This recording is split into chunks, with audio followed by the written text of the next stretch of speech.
বহুদিনের দাবি পূরণে অবশেষে শুরু হলো তেলিয়ামুড়ার চাকমাঘাট এলাকার গুরুত্বপূর্ণ সড়ক উন্নয়ন প্রকল্প। চাকমাঘাট সিআরপিএফ ক্যাম্প থেকে বীরেন্দ্র দাসের বাড়ি পর্যন্ত প্রায় 1.5 কিলোমিটার দীর্ঘ রাস্তার উন্নয়ন কাজের শিলান্যাস করেন ত্রিপুরা সরকারের জনজাতি কল্যাণ দপ্তরের মন্ত্রী বিকাশ দেববর্মা। শিলান্যাস অনুষ্ঠানে স্থানীয় জনপ্রতিনিধি, প্রশাসনের আধিকারিক এবং এলাকার বহু বাসিন্দা উপস্থিত ছিলেন। দীর্ঘদিন ধরে বেহাল অবস্থায় থাকা এই রাস্তা বর্ষাকালে চলাচলের অযোগ্য হয়ে পড়ত, ফলে প্রতিদিন স্কুল কলেজের পড়ুয়া, কৃষক, রোগী এবং সাধারণ মানুষকে চরম দুর্ভোগ পোহাতে হতো। অনুষ্ঠানে মন্ত্রী বিকাশ দেববর্মা বলেন, প্রত্যন্ত এলাকার মানুষের জীবনযাত্রার মান উন্নয়নে সরকার নিরন্তর কাজ করছে। উন্নত যোগাযোগ ব্যবস্থা গড়ে তোলা সরকারের অন্যতম অগ্রাধিকার। এই রাস্তার নির্মাণ শেষ হলে এলাকার মানুষের যাতায়াত অনেক সহজ হবে এবং উন্নয়নের নতুন সুযোগ সৃষ্টি হবে। এলাকাবাসীর আশা, প্রকল্পটি দ্রুত সম্পূর্ণ হলে শুধু যাতায়াতের সুবিধাই বাড়বে না, কৃষি, শিক্ষা, স্বাস্থ্য পরিষেবা এবং স্থানীয় ব্যবসা বাণিজ্যেতেও ইতিবাচক প্রভাব পড়বে। দীর্ঘদিনের সমস্যার সমাধান হওয়ায় এলাকায় খুশির পরিবেশ তৈরি হয়েছে।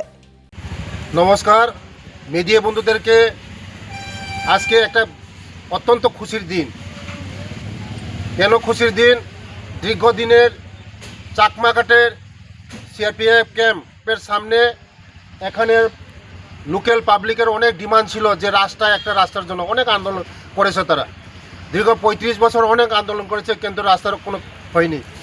আজকে আমরা 1,13,65,000 টাকা স্যাংশন করে ওয়ার্ক অর্ডার হয়েছে।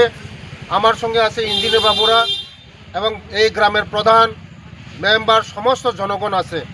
আজকে তারা খুশি এই রাস্তা পাওয়ার জন্য, কারণ অনেক স্বপ্ন দেখেছে, আজকে বাস্তবায়ন হয়েছে। আমাদের দেশের যশস্বী প্রধানমন্ত্রী নরেন্দ্র মোদীজিকে আমি ধন্যবাদ জানাই এবং আমাদের রাজ্যের জনপ্রিয় মুখ্যমন্ত্রীকেও ধন্যবাদ জানাই, কারণ ওদের নেতৃত্বে যেভাবে ডেভেলপমেন্ট হচ্ছে, এক ভারত শ্রেষ্ঠ ভারত, বিকশিত ভারত এবং এক ত্রিপুরা শ্রেষ্ঠ ত্রিপুরা, বিকশিত ত্রিপুরা করার জন্য আমরা যে অঙ্গীকার নিয়েছি, এই অঙ্গীকার আমরা বাস্তবায়ন করে যাচ্ছি। এখন আমরা 2018 সনে এই রাজ্যে আমরা এসেছি। গত 35টা বছর মানুষের কোনো চাহিদা পূরণ করতো না, তারা শুধু গরিব গরিব বলতো। সিপিএমরা মানুষেরকে ঠকিয়েছে। রাস্তা নেই, জল নেই, পানীয় নেই, কোনো ব্যবস্থা ছিল না।